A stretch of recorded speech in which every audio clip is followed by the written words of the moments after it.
If Michigan State wants to erase Saturday's upset loss to Indiana, the Spartans will have to get past a surging Illinois team on the road. The Spartans, 18-4, 9-2 Big Ten, traveled to Champaign to take on the Illini, 7-15, 3-8, on Tuesday, but Illinois has won 2 of the last 3, both coming against teams ranked in the AP Top 25 at some point in the season, Maryland and Nebraska, while MSU has dropped back-to-back games for the first time all season.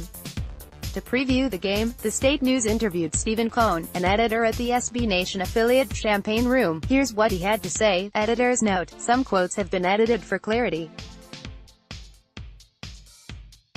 Q. Illinois has won 2 of the last 3, both against teams that were ranked at some point in the season. What have they been doing right as of late, and how can that translate into Tuesday?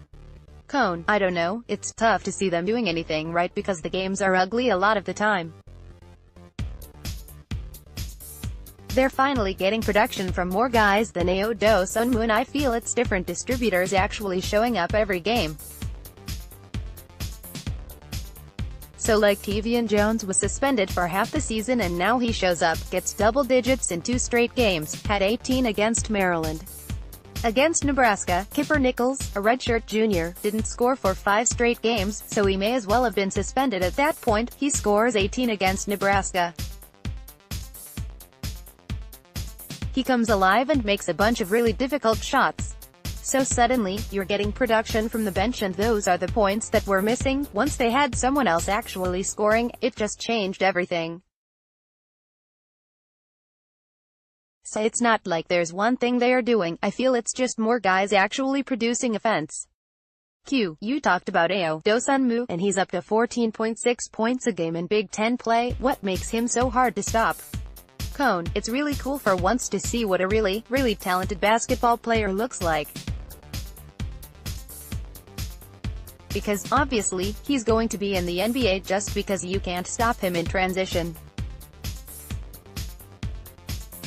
There were moments against Maryland's Bruno Fernando, the big guy, he just moved right past him. He's so quick, and the fact he can actually shoot is such a plus, because coming out of high school nobody knew if he could actually be a shooter.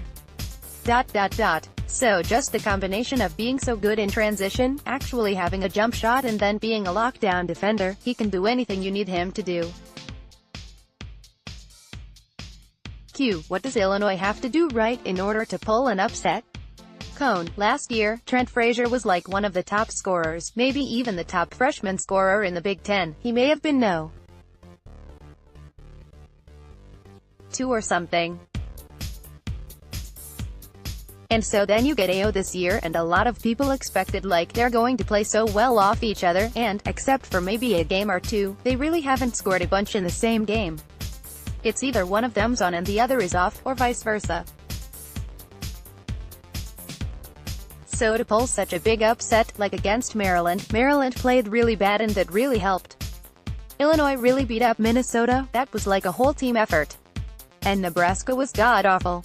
I think for Illinois to actually beat a talented team like Michigan State, they're going to need Ao and Trent to each score 20+, because Illinois is gonna have to win this game in the 80s if they're going to win, because there's no way they're going to shut down MSU to like 50 points. Score prediction? Cohn: MSU 85, Illinois 65.